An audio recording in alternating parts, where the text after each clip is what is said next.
we want to. So welcome to the WHA education session with Connie NG. Connie is the owner of the Salt Therapy Clinic and Sanctuary in Australia, and she's also versed well in traditional Chinese medicine, basically from using it herself. So we're going to speak to Connie today. I'm going to start sharing my screen and we're going to just work our way through a number of things today. So, here we go. So this is Connie in her outfit here. So I'm just seeing that you've popped back up. So today's agenda, this is just to show you what we're going to be covering. So we're going to just run through what is traditional Chinese medicine, why it's unique, how one can train to become qualified, how does TCM work alongside other natural therapies such as halotherapy. We also, during the WHA symposium, Connie was talking about the kind of questions that she goes through with her clients, and we had a few questions about that. So we thought we would go into that a little bit more today. Also covering off what people most commonly present with, and then some other simple advice that we can give to our clients as halotherapy providers that may help our clients, just kind of bordering on the traditional Chinese medicine side of things. Things that we don't need to be trained in. It's not giving them medical advice, but it's just giving them some tips that might help their symptoms. Then we'll move into how we can help control inflammation and what conditions are considered inflammatory. And a list of inflammatory foods that eczema and asthma sufferers should maybe look to avoid. Please do ask any questions at any time. This is an interactive session, so pop your hand up or pop something in the chat if you want to. I'll try and keep an eye on everything. But welcome, Connie. Thank you so much for joining us. We really appreciate you getting up early over there in Australia.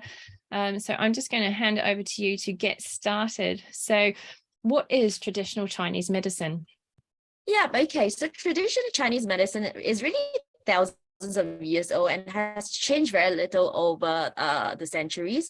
Its basic concept is what is based on the vital force of life, which is called qi, which I think a lot of you would have heard of that through things like Tai Chi, Qigong, or just the idea of qi. So basically it's basically an energy life force. In Mandarin, it's also loosely translated as air and oxygen, but it actually has an energetic meaning to it. So it's not just basically air. So any imbalances to qi can actually cause diseases and illnesses in the traditional Chinese medicine principles. So this imbalance is most commonly thought to be caused by an alteration in the opposite and complementary forces that make up the qi or vital energy. And this is what we call the yin and yang. So that's where the yin and yang has to be balanced. So ancient Chinese believed that humans are microcosms of the larger surrounding universe and are interconnected with nature and subject to its forces. So balance between health and disease is a key concept.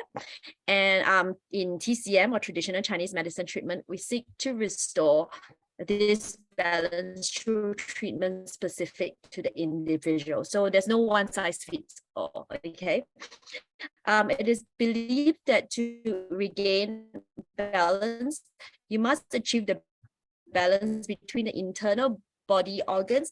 It underpins the whole of TCM lines, underpins the very foundation of TCM. So some of the treatments that you guys may already be aware of in TCM relates to stuff like acupuncture, which is the most common one, moxibustion, which is the burning of herbal leaves on or near the body, and then another popular one is cupping, which a lot of people in the Western world have started doing as well. Massage using herbal medicine, so herbal remedies, as well as energetic and physical movement and concentration exercise like Qigong and Tai Chi. So basically, yeah, that's TCM in a nutshell. Brilliant. I just want to check, you can see the screen that I'm sharing. Yes, good. Okay, so why is it so unique? Salt stations. Hi, I was calling in regards to the infrared sauna. Sure. Oh, how much is the sessions? So it's $30 and your first time is half price. Okay. And then if you decide to come, like, Oh, I think we picked up someone else's call there from their business. Sorry about that. I've just popped them on mute. I was thinking, this is strange. Okay, so Connie, I'm not sure we're talking about infrared saunas today. Excellent. So why is TCM so unique? Yep. So as you've rightly put on the slide, Erin, it is a holistic and integrative approach governed by the principles of Jing, Qi, and Shen. So I want to quickly go into that. It's very interesting how you can view Jing. Jing is like our natural essence. So we are kind of born with it. It's our genetics. So so one person might have born with a higher car, right? And someone might have a Mitsubishi Sigma physical energy, so very low. And typically, obviously, men being yang and women being yin, chances are men are physically stronger and has more energy than women. That's just genetics, okay? And Jing can be sort of altered in improved in sort of way based on your diet, or it can be depleted as well due to your diet. But the main essence of it is basically that's your life force. So that's your Jing. Think of it as that's your hardware, unique to yourself. Shen is like the spiritual. Actually, that's a translation, like a direct translation is almost like godlike. So that's your spiritual faculty. So again, that can be enhanced through obviously meditations, energetic practices like Qigong and Tai Chi. It can also be depleted when you are feeling stressed or by your environmental factors. So now, Qi is an interesting one, right? Qi is almost like, so that's a bit like, Jing is a little bit like your hardware. Shen is a bit like your software, right? So how can you connect that? So people talk about the mind, body, and spirit. Your Qi, your vital life source, your electrical circuit is how you can make it balanced. So for example, if you're someone born with very low Jing, your Jing is relatively low, really you shouldn't be doing overexerting yourself with more physical exercise like HIIT exercises or cardio exercises, right? You'll be looking things like yoga, Pilates, so as to preserve your Qi. All right, so this is where you need to be able to make that balance, and that will help you enhance on your, it's almost like your mental and emotional health. So it's all very integrative. That's how the doctors see the patients as a whole. And also we'll consider their emotional state in the way they diagnose their patients. Now, how do they diagnose their patients?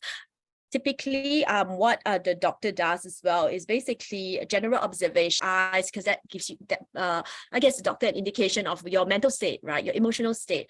And the most important two main forms of diagnosis is the tongue diagnosis. They look at the pattern of your tongue, the color, the coating on your tongue, because the tongue itself relates to different parts of the anatomy. So it gives them an indication of whether there's too much heat in the body, too much dampness, too much cooling, too much wind. That gives them an indication, as well as taking their pulse. So pulse diagnosis is another big one. It's not about just listening to, whether it's fast or slow, but there's specific rhythms, I guess, in it that allows the doctors to know whether this person has certain imbalances, whether it's in the heart, whether it's in the kidneys, etc. So another very interesting thing that I thought I mentioned as well, typically most traditional Chinese doctor, when they take the pulse of, say, for example, a woman, he or she would be able to know straight away whether this person's menopausal or actually is pregnant. And some of the doctors who are very, very good could actually ascertain the gender just by listening to how the pulse actually works. And according to one of my Chinese doctors that I work very closely with for my own health, he said that for some extremely well-versed and I guess almost gifted experienced TCM doctors, they could almost detect cancer as well. So and know where exactly it's forming or starting to form in the body just by actually looking at that. Again, there's also other telltale signs by Chinese doctors on the person's imbalances just by looking at acupressure points, the color and the pattern of it, and pressing on it, and it gives them an indication of the imbalances. So and basically for things like common to our practice, with clients suffering from skin problems like eczema. They can also look at the specific meridian points, because we have all these acupressure points. By looking at where rashes fall on some parts, they know exactly what imbalances of the organs it actually relates to. So it's almost like an exact science. Very interesting stuff. Oh, brilliant. So that's that.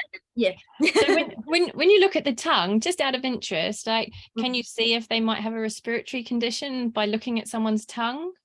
Yeah, the doctor would be able to do that. Obviously, I'm not a trained TCM doctor.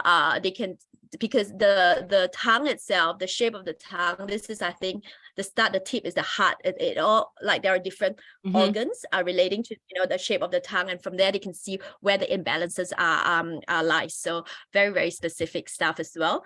Also, with another interesting thing I thought I mentioned, according to the 5 elements that I mentioned, they are actually related to your different organs. So a good one to give an example. So the metal element, which is the part that really relates to our therapy practice, is the metal elements relates to skin, lungs, and large intestines. Okay, so basically, and the negative, so every groups of organs in the elements have positive and negative emotions that's associated with it. So very typically in that metal element, the negative emotions relating to that is things like grief and depression. So I noticed that when I speak to a lot of clients who are born with asthma or some poor respiratory lung function, like born with it, not through environment, very often there is a transgenerational grief in the family. And very often I have a lot of, say, people here of European descent where their parents, their elderly parents might have actually gone through the war and might have fled the country as a refugee and things like that. And that grief, that transgenerational grief has actually really translated to, I guess, the poor health of the next generation. So it's very interesting. Like, I've spoken to so many people, and there's often a pattern there. So that's one of the things that as you start to understand a bit more about how the different emotions relates to certain organ imbalances based on the TCM principles, you could start to see a pattern that some things are genetics, it's also environmental, and as a whole. Yeah. Brilliant. So how can one train to become qualified as a TCM practitioner? Okay, yeah, well, so I have to flag, I'm not a TCM doctor or practitioner, but obviously my culture growing up as a Singaporean Chinese, I've been exposed to that since I was a kid, and just from grandparents telling us what to eat, same thing as parents, just based on traditional Chinese medicine.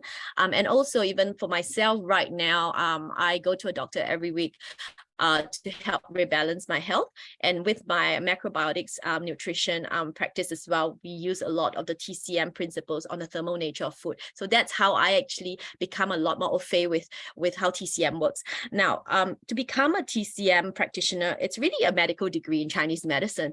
So it really depends on your country, what courses are available. But generally speaking, most universities teaching TCM will offer a sort of like a bachelor's degree between 4 to 6 years. And in the curriculum, some obviously you learn about the qi, the anatomy, as well as acupuncture, Chinese herbalism, and moxibustion, and a whole host of treatments that I've listed previously. Right. So if people didn't have that time to be able to train as TCM practitioners, then there are a lot of them out there that perhaps we could get in touch with and form a relationship with, because TCM does work very nicely alongside halotherapy and other natural therapies, doesn't it? That's right. So particularly, if you look at our modality, halotherapy, we are, I would say most of you would agree that at least 90% of our clients are respiratory, and then followed by skin, right? Erin, you would agree with that. And very often there's also a spillover between skin clients suffering from respiratory conditions. Yeah. So how I try to explain to my client using TCM principles is this, right? The chi, the flow of chi is so important in our body. You know, we are survived by that. That's our life source. Like when we're born, right? First breath in, right? And when we die, when we expire, last breath out. So having strong lungs, having very optimized respiratory health as a start is pivotal to anything, to good health. So by being able to sort of explain first off this with them, then that allows you to explain to them how you know, the TCM principles work in conjunction with halotherapy. What I also wanted to mention, as I've mentioned earlier, about how the skin and the lungs are part of the metal element. So very often, you know, a lot of our clients that comes in with, like, particularly young kids with asthma, they often present symptoms of rashes or eczema. So now this is actually linked. If you start to look at symptoms as a whole, and also getting to the root of it, very often you would understand that the rashes is actually an underlying poor lung function. So how does that work? So this is an example of how one of my old doctors try to explain to me in layman's terms, right? So the body, first of all, when you start to look at holistic medicine and holistic health, you start to understand that the body is very intuitive and it is a self-healing entity. So it's almost like a big detoxing machine. So for example, when you are breathing in all these allergens, dust mites, or pollen, or things that you know is not compatible with your body is very smart. It tries to produce mucus to trap the dust, just so that, you know, it prevents it from further traveling down to your lungs to make you extremely sick. So it just keeps trapping so that eventually you're able to, I guess, pull out all these dirt, right, and toxins through the using mucus as a carrier. So I often talk about how mucus is really a carrier of diseases, mucus and phlegm. So how does your body detox? So through mucus, through phlegm, through excretion and urine. So, but unfortunately, if your body has way too much toxins happening, it has to draw out from somewhere. And where does that come out from? From the skin, right? Because that's the biggest, largest organ of the human body. So when you start to understand that, you realize that the body, whenever you have rashes, it's probably best not to try to use chemical medications like steroid creams to try to actually suppress it, because it only works as a suppressant, so a fixed patch problem. But over time, overuse of it is going to lead to a further stress on your liver health, because then you're bringing toxins back into your body, right?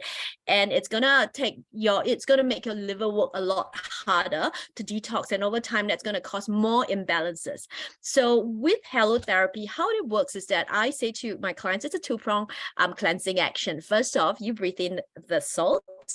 It helps to thin out your mucus. It helps you to cleanse, and also kill any infections that's happening, right? But also because when it's trying to cleanse inside out, over time, the skin rashes are going to lighten as well. And then obviously with the salt falling topically on the skin itself, it helps to stop the spread of infections. So I think that this is how best you can sort of use the principles of TCM, the Chi principles, to try to promote your halotherapy business that way. That's one aspect.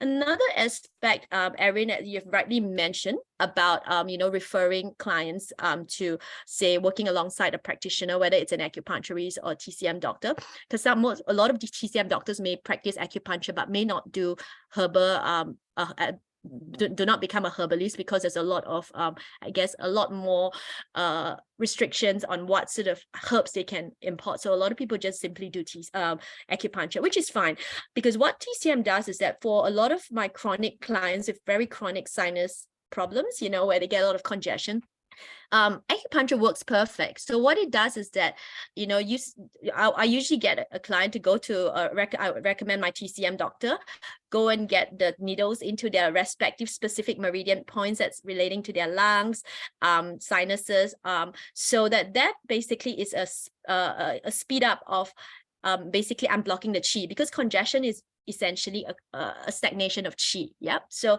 to unblock that, so that after that, when they come for their halotherapy sessions, the salt's going to work a lot faster. It's going to help the salt move through the sinuses a lot faster to unblock and to cleanse. So it works very well. But again, TCM may not be something that's accessible to everyone, whether it's because of the geographic location or the budget, the financial budget to do that. So halotherapy, in my opinion, is a good kill a few birds with one stone type of treatment, where it targets your respiratory health first off, followed by your skin health, and improve in your chi levels, because chi is not descending now as you are able to breathe better. Obviously that also raises your the vital energy, raises your energy level. So it's a good kill a few birds with one stone type of treatment. Brilliant. Okay, so one of the things that we got asked during the WHA symposium was a few more questions around what kind of questions do you cover with your new clients that come in. And, it's quite good to be able to ask questions, because we can then start to paint a picture of really what's going on. And if we ask the right questions, it might also lead us to being able to provide them with some really useful tips, which we're going to follow on after this. So what do you cover with your new clients, patients? Sure. So my first consultations are usually very thorough and holistic. It takes an average of 1 hour. So obviously I have my usual health forms, disclaimer forms, but in it we cover questions relating to, first off, what would they like to address through halotherapy, right? So we want to respect the wellness goals of the clients, so we can be a little bit more targeted as well. Ask about any allergies that they may have, whether it's medication or environmental or food, any types of medications that they're currently taking. It also gives you an indication of where their health is at, where their imbalances are at the moment. I mean, I'm not a doctor, so sometimes they might write medical, very chemical names that I don't understand, right? So I would ask them, what is this relating to? What sort of health condition? So I'll write that down and take a mental note of that. Lifestyle habits, right? Relating to whether they smoke, whether they drink alcohol, how frequent do they do that, right? So it's really an integrative approach. And also because I have a qualification as a holistic counselor and as a macrobiotic health practitioner, I also like to start working with them energetically, and also taking an integrative approach to, really understanding where their emotional state is at, because this is very important. There's a very strong correlation between mind body healing. So I want to be also covering things relating to, okay, where they're at the moment, any stress levels and what's happening in their life. That's why typically they would open up at this stage, or the stress, whether it's work is stressing them out, family and stuff like that. So this is a good time for us to hold space for our clients to voice through their emotions, because that gives you an indication of how that might have impacted on their physical health, leading to some of the possible ailments that they are coming to address through salt therapy. Yep. So that's what I normally do. Basically from there, it allows me to then talk to them about how they could actually perceive healing and recovery. So in the modern medicine sense, people talk about, okay, we've got a symptom, we're going to try to fix it, right? We're trying to kill it, or whatever it is. When you look at natural medicine, a holistic model towards looking at physical conditions, we are not looking only at the anatomical signs of what's happening to the person's physical health. When you're looking at things as a whole, that's where you can start to understand that there's such a strong correlation, as I've just mentioned. So then I talk to them about how, first off, those imbalances, those emotions might be, say, if there's a lot of grief, I might say, I might be able to bring the TCM principles in about how that's why there might be some imbalances happening to your lungs. Or if there's a lot of anger and frustration, which is common in the modern day world, very often we do actually have a big liver imbalance. And poor digestion, again, is lead to poor spleen, pancreas. And that's also where it governs negative emotions such as mistrust and anxiety. So by being able to sort of start giving them a bit of an idea of that, then that's where I would sort of let them to think about, instead of seeing their so-called illnesses or conditions as sickness that may be, especially for chronic conditions, that it can't be healed, it can only be managed with medication, start flicking that switch and start thinking of them as imbalances. Once you start to do that, it empowers yourself to start thinking, how then can I reverse that imbalance, right? And then start to see things in a more holistic manner. And that could be through different types of therapies and treatments specific to their conditions. And basically, I also talk about the diet, which is very important, that we're going to cover shortly, because let food be thy medicine. That's something that we can't sort of watch over them every day. I say to them, that's a part where you need to start working on it, because you eat every day, right? So that's where you become mindful of what you put into your body. And thirdly, because as your body is healing, your self-healing capacities may not catch up as quickly. And that's where plant medicines come in, herbal medicines comes in. And what herbal medicines done really is to first off repair and rebalance, followed by then once it gets a good stage, it's nourishing. So we want to strengthen whatever organs that's a little bit imbalanced, and then we want to maintain for a period of time before we get off it. So that's how I try to get them to start seeing things in a more holistic manner.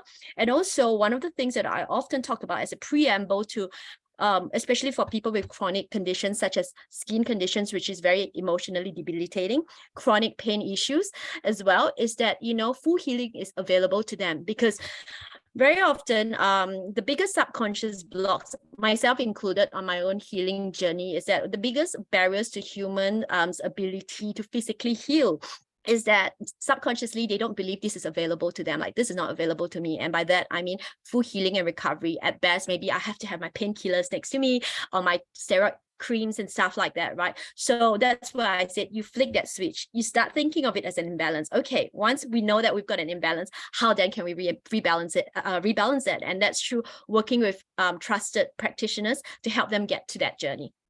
Sorry, it's a bit long-winded, but I thought it might be a good way to also assist other practitioners to start thinking in that manner, and that's going to be able to empower their clients to really deepen that healing journey as well. No, that's a really useful way of thinking of it. I'm kind of visualizing to, the old-fashioned scales where, you're weighing things up like this and you're trying to bring them back into balance. And even with things like stress, I noticed that if I get stressed, a whole lot of things kind of fall out of kilter, including my eczema. It might flare up, and when you start to rebalance, it starts to draw these all back into line again. So I think that's a really lovely way of thinking about it. And I'm going to actually put that on my wall or something. Just rebalance. Just keep reminding yourself to rebalance. That's right. And remember, your body's trying to work with you, and those symptoms that they're showing is basically telling to stop and start thinking of what you're doing to yourself and where those imbalances are. So that's perfect. Excellent. So that leads us nicely on to, what do people most commonly present with when they come and see you? So, the symptoms. Yep. So as mentioned, respiratory problems, asthma, hay fever, we get it really bad here in Canberra, Australia, especially spring, even leading up to summertime, sinus issues. Long COVID is another one that we have been getting a lot of clients, and a lot of them already have pre-existing compromised respiratory function as well. So we been getting a lot of that. Bronchitis, coughs and colds, pneumonia. We get the occasional cystic fibrosis and emphysema. And then the next big one, obviously, is eczema and psoriasis. And very often we would notice that people with the eczema also have some form of respiratory conditions like asthma or hay fever or sinus issues. We also have a lot of people with arthritis as well. So pain problems. They tend to be a little bit like probably in the age group of late 40s, 50s and beyond. But again, what I find is that usually most people will come with a spillover of some of those symptoms. Absolutely. So it's not just one specific one. Yeah. And so I think again, for all us, for all us Northern Hemisphere people, we're coming right into allergy season now. So it's very timely and topical. And it's funny because I speak to, even how I refer to myself, I call it axma, because asthma and eczema often come together. So eczema, asthma, yes. And then the allergies are often, again, part of that asthma and eczema. So it's really interesting. And, also when you start seeing young children and seeing how it develops as well, again, as they grow older, some of these things start to show up more, don't they? Yeah, for sure. Yes. And so certainly, I guess nipping that in the bud is very important through the right diet, because when you're dealing with young kids, really, it's hard for them to be drinking terrible tasting herbal medications. So it's not something where it's so easy to get it through to the child. Again, acupuncture sometimes may be a bit scary for the kids with needles stuck in them. I mean, I'm thinking from TCM perspective. So, you know, I think the best way to sort of manage and actually clear those symptoms over time is really through diet. And I would say that probably Western naturopathy will also take a similar approach as well, and up the vitamins and supplements to help the kids manage those symptoms a bit better. Yeah, absolutely. Okay, so so we're going to now move into some of the simple advice that we can give as halotherapy providers that may help some of our clients with these symptoms. And I guess first and top of the list is probably water. And I'm very good at drinking my water now since I have started heating it. Since we spoke, I don't know, what was it, 9 months ago, I think, that I probably started drinking my hot water, and I now love my hot water. I actually struggle to drink cold water now. But that's right. That's it's an acquired taste, but people get into that habit. Yeah, it's so much nicer, and I drink and more of it. how's that going? That's good. And how's that going for you? Do you just from your personal experience, do you actually notice any difference to your respiratory health? Or is there any feedback that, I definitely think over this winter that it's really helped maybe keep the mucus looser when I have ended up with something on my chest. But I do feel like it's easier to breathe, maybe, especially in the really cold weather. So people are probably wondering, what are you talking about? Hot water, cold water? What's going on with the water? So tell us the reasoning behind the hot water. Sure. So like for any respiratory clients here, or even people who come to you, sometimes you might get an occasional person might say, can I lose weight through salt therapy, right? The number one thing is really the temperature of the water that you should drink, because if you start thinking about why people have why do they know they have a respiratory condition, the first thing they feel is congestion, right? So I use a very simple analogy, not TCM analogy, as layman's analogy, that hot air expands, cold air contracts. So if, for example, if you're not feeling well or feeling a bit nasally, often if you start drinking a cup of hot tea, you always feel a lot better because your chest opens up a lot better. So that's a very rudimentary way of seeing it. But according to Chinese medicine, as I've mentioned, every human body is made up of yin and yang elements. So obviously we are healthy when our yin and yang is actually balanced. So if the yang is too strong, that's where the internal temperature of our body rises, and that's where people become susceptible to a number of illnesses. So to treat that, obviously we need to get rid of the excess heat. Interestingly, hot water is not a yang beverage. It's actually an in beverage. Okay, so it's not really relating to the temperature of the food or the water that we're talking about, but it's just the element the element that's ascribed to the beverage itself. So hot water is basically an in beverage because it actually is believed to actually lower the body's internal temperature, restoring the balance, and with it the person's health. So basically it also helps to balance cold and humidity within your body, and also promote blood circulation, enhance the toxin release. And that's why hot water is as a drinking habit is inculcated for the benefit of our health and hygiene. So for example, when someone suffers from any respiratory inflammation, meaning there's too much heat in the body, in TCM speak, the hot water helps to cool it down. And also, if you start thinking about it, typically in TCM speak, again, when the doctor takes your pulse and know that you have some form of a respiratory condition, your chi levels is basically descending. So by drinking the warm water, it helps ascend your chi and to obviously give your vital energy a boost as well. So very important to drink that. The second thing as well is relating to gut gut health, right? You know, in the Western natural realm, we talk a lot about your gut being your second brain. So it's all about having good digestion. So in TCM, we talk about the fact that when people have slow metabolism, they can't they can't lose weight. It's got to do with the fact that the qi is stagnated. So when you start to drink warm or hot water, and you will always have your own acquired favorite temperature after getting into the habit of that, that's going to help you to move things a lot faster. So I like to use this typical analogy. I'm sure in the UK it'll be the same because the pub culture is pretty strong, just like in Australia.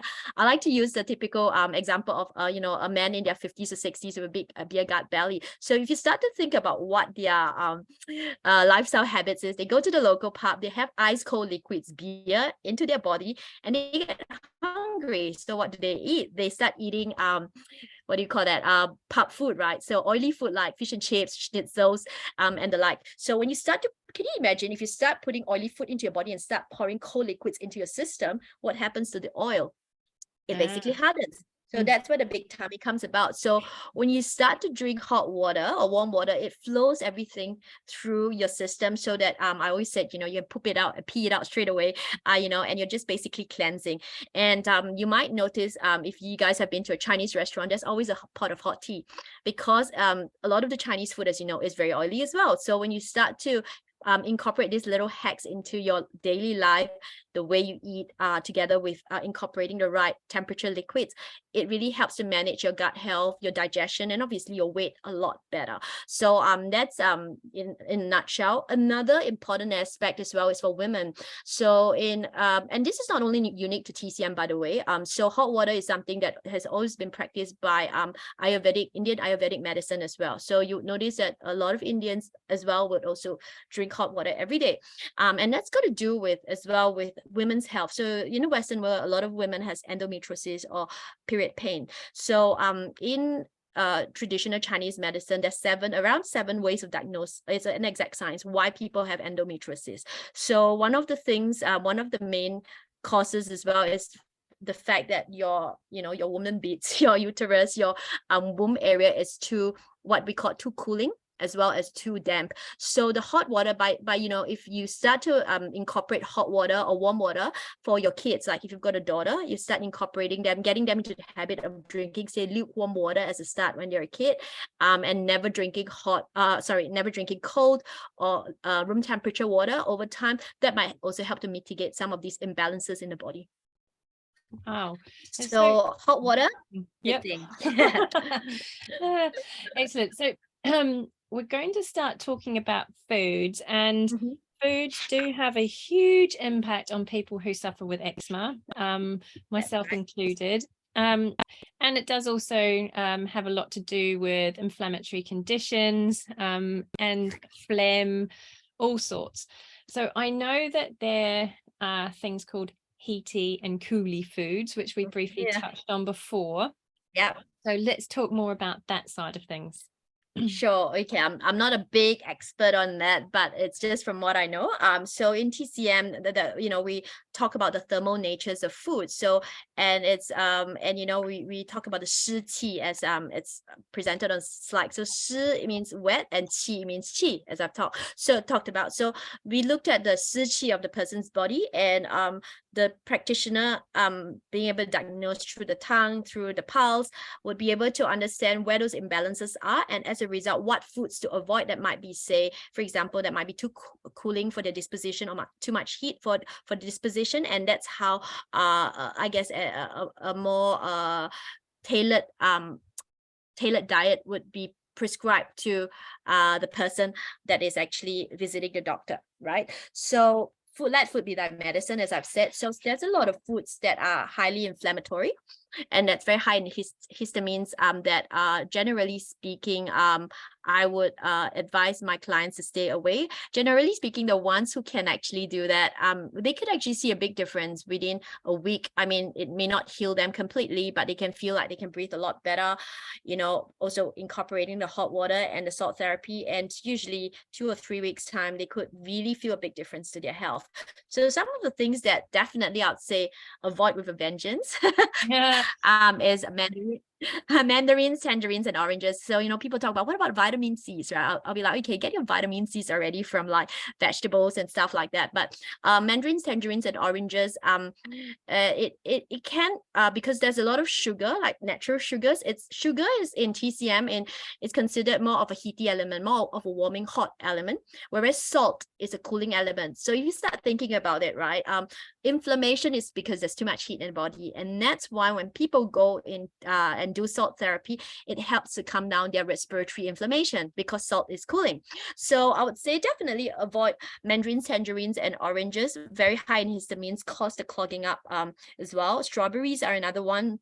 Now, dairy is a big one because it's very prevalent in the Western diet. That's something certainly to avoid because it's very phlegm producing and mucus producing.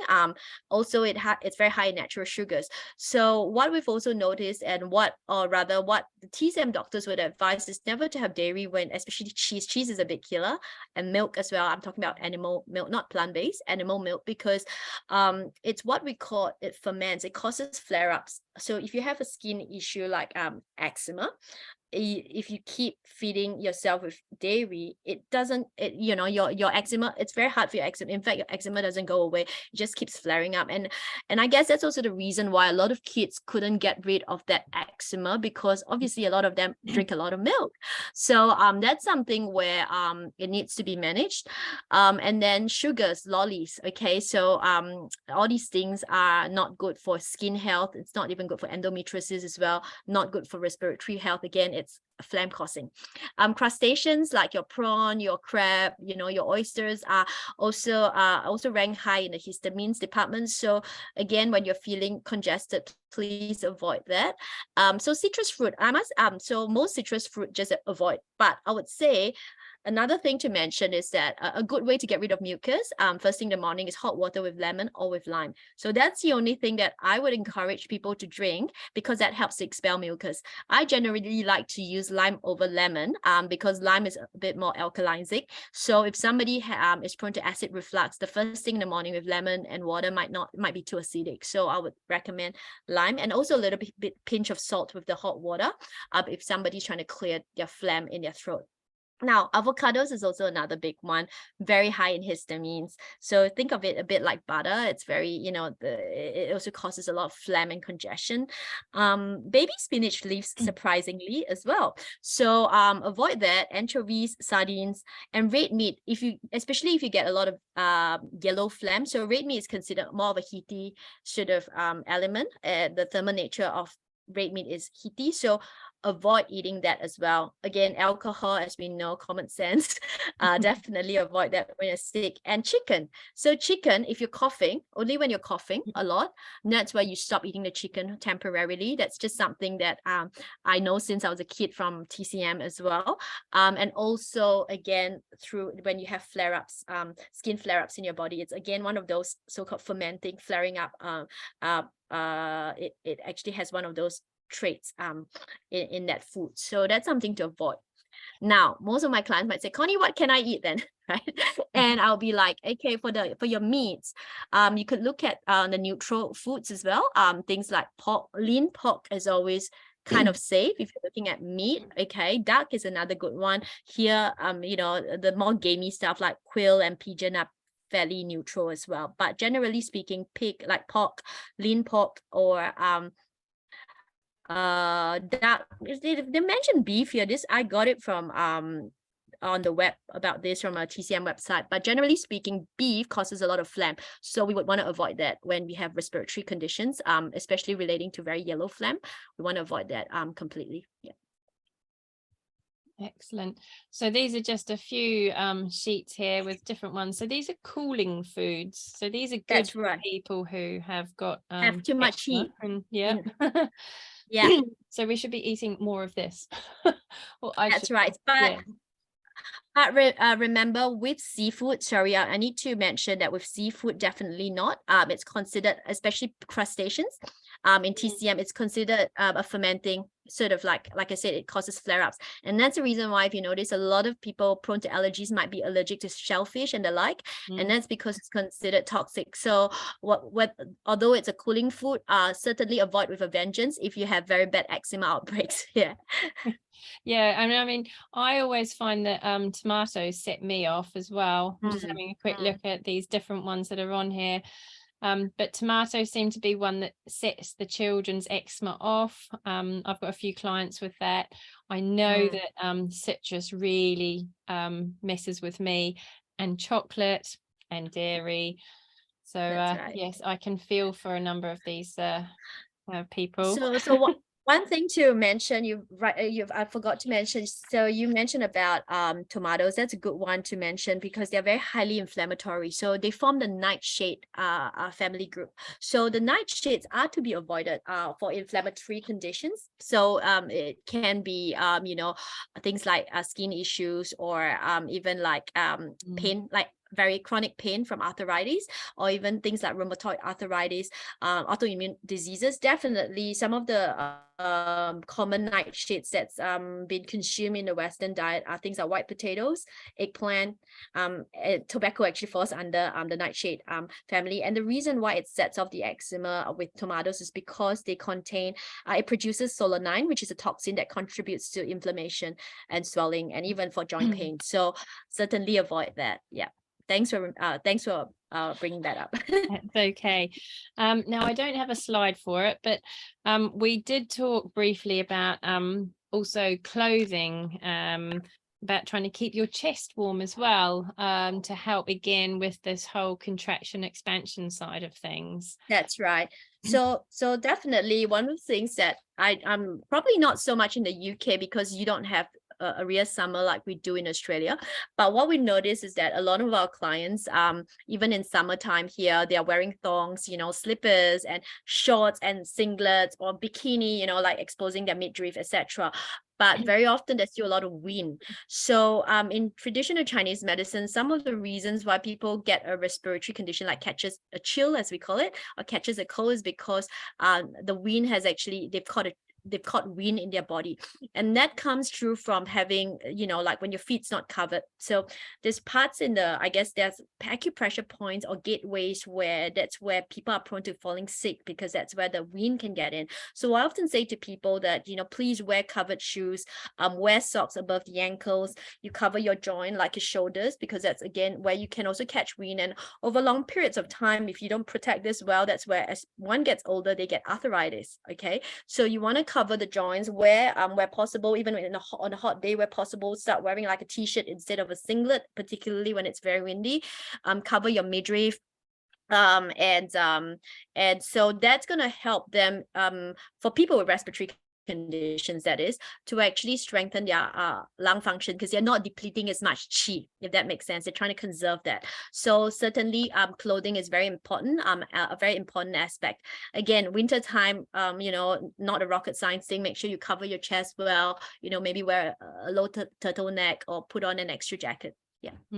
Brilliant. And these are all nice little tips that we can just remind our clients that these are things they can do to help alleviate some of the symptoms and conditions they might be suffering with. Another one is breath work, but we are kind of running out of time, and I want to make sure that we can answer any questions that anyone might have. So what I might do is open it up to some questions first, and then if we don't have too many questions, we can quickly talk about breath work. But we did have a really good session with Patrick McCohen and Sandy Abrams during the WHA, where they talked about breath work specifically. So if you haven't seen those, do pop onto the website and go and view those. But would anyone like to ask Connie any questions while we have her available? Feel free to unmute yourself or pop it in the chat there. I think we've covered a lot tonight, so it's really, really useful information, and I know there is definitely a few things I'll be picking out of there again. But even since we spoke at the symposium, there's a few things I've been like dropping in with my clients, and just giving them a few little pointers, especially the hot water one. People seem to really like that. breathing in through your nose is a really good one as well. So it helps again to heat up the air as it goes into the lungs. It also helps to filter, doesn't it? You know, like all the tiny little hairs in your nose are like little filters, so you're Right. stopping things going into the lungs, so that can help with you know, the aggravation and the inflammation in the lungs. But yeah, just all these little tips, really useful things, really helps to engage with your clients as well.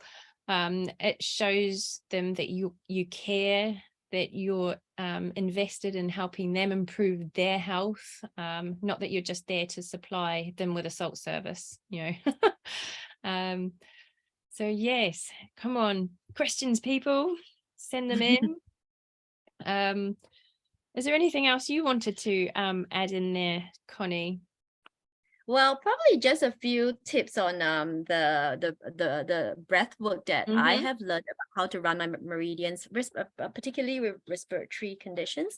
So one of the things that I would suggest is that if somebody has a cough, asthma, or bronchial conditions or lung problems, a way to alleviate that is that between the first and the second rib, the interspace between that, around here, that's the alarm point of the lungs. So one of the things you can get your clients to do is to press 7 in a circular motion, 7 to 10 seconds, 3 times to help relieve that, or especially if they're coughing or, you know, they're feeling congested. That's a good one to do whenever they can, you know, when they remember watching the TV or whatsoever. That's a good one. Another one relating to asthma is in the middle of the sternum. Yeah, right. In line with the nipple, if you may, 10 to 15 seconds times 3, right, in a circular motion. So that's something that another simple hack that they can do. Another one, if somebody is getting very breathless, usually you get a lot of that for people who mention that they've got long COVID symptoms. I've learned that on a video from a very old Chinese doctor in his 80s when he contracted COVID and was hospitalized. So he had to think very quickly on how to bring his chi levels up without, you know, needles, without anything. And he's actually shared this particular one, this exercise that has really helped him improve on his lung capacity on a day-to-day basis. So so that short exercise is the breath work is inhale twice through your nose, short breaths, and exhale through your mouth 1 time. So it's like, yeah. So what you then do is that you can start so these are like your lungs, right? So what you're trying to do is almost like to kickstart the muscles, kickstart the motor. Think about it as jump starting the car battery when it goes flat. Yeah. So what you do is you inhale, you hit it really hard, and exhale, inhale, like, and same thing, like just keep doing it. And in fact, some of my clients who are very congested, they do it in a salt room, they hit themselves really hard, and they start to feel like things starts to move. They might just start to cough out phlegm, and it helps. And what I also notice is that a lot of clients, when they start to experience congestion, myself included, I start to get anxiety. So this is also a good way to start distracting yourself. And I have a client who plays the drums. So I say to her, you know, just imagine that as a way of like, you know, you're playing your drums on your chest to take away that fear, that anxiety, but also to start making yourself being able to breathe a bit better. Right. So now, lastly, I have another Qigong, simple Qigong exercise relating to the metal element, which is relating to running, optimizing your lung meridian and to a smaller extent, your skin meridian. It's what you call the ego exercise. It's a very simple one that anyone can do to basically optimize their lungs. So you can stand up. So I'm just going to stand up a bit further if you can see me. Yeah. Stand up straight, right? Ground yourself on the floor. Take a few deep breaths when you're grounded. And then what you do basically is to leave your hands either 45 degrees. Just think of it. No, sorry. So ground yourself. Start to visualize the image of an eagle in your head, right? So the eagle relates to the metal element, and leave your hands 45 degrees wide. Either that, or you can put, you know, you could clasp your hands together behind you. It also helps to open up your chest if you can manage that that move, and just stand there and start breathing. So that's going to help you to run that lung meridian and to basically try to obviously optimize the qi levels along the lung meridian. So these are some of the simple hacks and tricks that tips that I usually share with my clients to help them optimize their respiratory health. Generally speaking, usually the heating ones comes with good feedback. You know, obviously massaging on that might help them to alleviate the cough a little bit better. So that's what I normally share. Fantastic. Yeah, I've got a few little posters up in my salt room with some breathing exercises on there so that people can do them. I've got some kids ones as well, which are fun for the kids to do, and it gives them something to do when they're in the room. I think like even just a simple box breath is really good for people who are just sitting there and they just want to kind of forget everything else, and they're using it to help them de-stress, relax. And it makes the most of them being in there as well, because they're breathing deeper, aren't they? So you're going to get that further down, so it's all good. Brilliant. Well, we are literally just running out of time, so I think we timed that very well. If you do want to ask Connie any questions, then you can email them through to me or reach out to Connie on Facebook and Instagram. She is a wealth of knowledge, as you have heard today, and she also has a lot of experience running her halotherapy business. So, you know, you can't buy this kind of information. It really is fantastic that we have people like Connie as part of the WHA. So thank you so much for joining us, Connie. Well, thank you for having me, and thank you for all your time. I really appreciate that. Lovely. All right. Well, thank you all for joining us, and we will see you again soon. Bye. Bye.